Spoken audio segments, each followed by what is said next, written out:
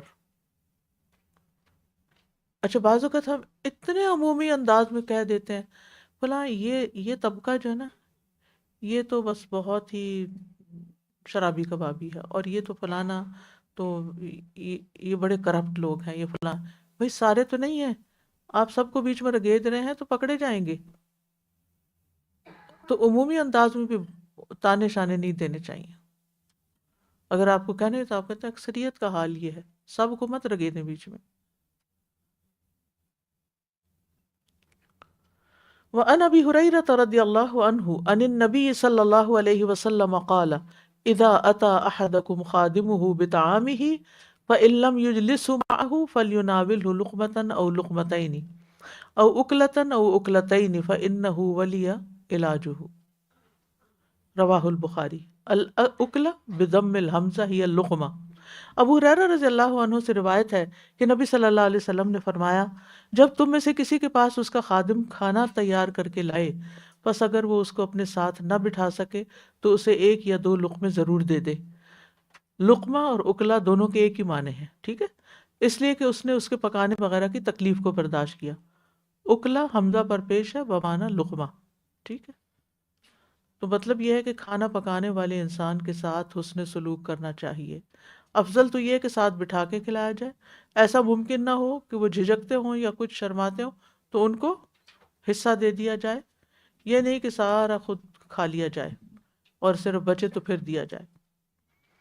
رسول اللہ صلی اللہ علیہ وسلم نے فرمایا جو تم اپنے آپ کو کھلاؤ وہ تمہارے لیے صدقہ ہے، جو تم اپنے بیٹے کو کھلاؤ وہ تمہارے لیے صدقہ ہے، جو تم اپنی بیوی کو کھلاؤ وہ تمہارے لیے صدقہ ہے، اور جو تم اپنے خادم کو کھلاؤ وہ بھی تمہارے لیے صدقہ ہے۔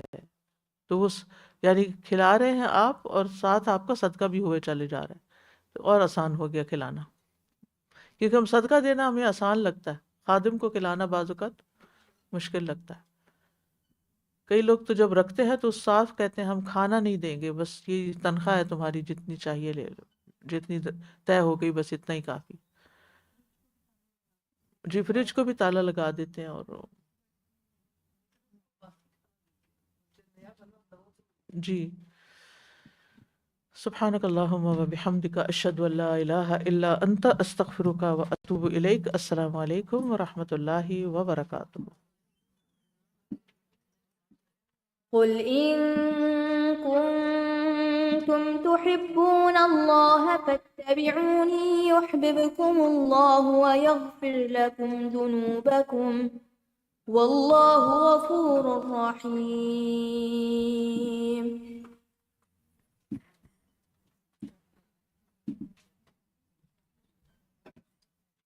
السلام علیکم ورحمۃ